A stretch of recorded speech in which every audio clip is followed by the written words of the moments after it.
28 ஆண்டுகளுக்கு பிறகு நெல்லை மாவட்டம் கல்டைக்குறிச்சியில் அமைந்துள்ள அருள்மிகு ஸ்ரீ செல்வ விநாயகர் மற்றும் அருள் தரும் ஸ்ரீ காந்தாரி அம்பாள் ஆலயத்தில் ஜீர்ணோத்தாரண அஷ்டபந்தன மகா கும்பாபிஷேக விழாவினை முன்னிட்டு சிறப்பு பூஜைகளுடன் யாகசாலை நிகழ்ச்சிகள் சிறப்பாக நடைபெற்று வருகிறது. 7/6/2026 ஞாயிற்றுக்கிழமை அன்று கால்நாட்டு விழா நடைபெற்ற நிலையில் அதனைத் தொடர்ந்து முதல் நாள் கும்பாபிஷேக விழா நிகழ்ச்சிகள் மங்கள இசையுடன் தொடங்கின. தொடர்ந்து விக்னேஸ்வர பூஜை, புண்ணியாக வாசனம், கும்ப பூஜை நடைபெற்றது. இதனைத் தொடர்ந்து மகா கணபதி ஹோமம், மகாலட்சுமி ஹோமம், சுதர்சன ஹோமம், நவக்கிரக ஹோமம் உள்ளிட்ட சிறப்பு யாகங்கள் நடைபெற்றன. மேலும் கோபூஜை, பிரம்மச்சாரி பூஜை, பூர்ணாகுதி மற்றும் தீபாராதனை மிக சிறப்பாக நடைபெற்றது. விழாவின் முக்கிய நிகழ்வான மகா கும்பாபிஷேகம் வருகிற புதன்கிழமை அன்று காலை 10 மணிக்கு நடைபெறுகிறது. இதற்கான ஏற்பாடுகளை கோவில் நிர்வாகம் மற்றும் விழா குழுவினர் சார்பில் மிக சிறப்பாக ஏற்பாடு செய்யப்பட்டு வருகின்றன.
ब्रह्मा शिवो मे सदा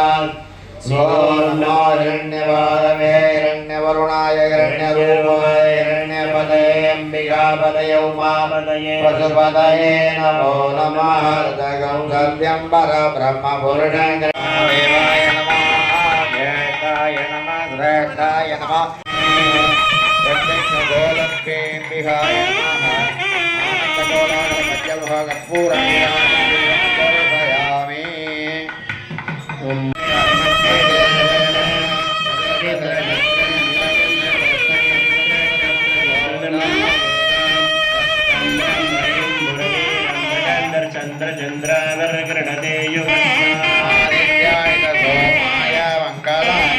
देवीरभिष्टयापो गीतये शय्योरभिस्रवन्तु नः प्रजापतेन त्वदेगान्यो विश्वा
வியாபாரத்தை இன்னும் மேம்படுத்த விளம்பர வண்டி தேவைக்கு எங்களிடம் அணுகவும் 9443554244.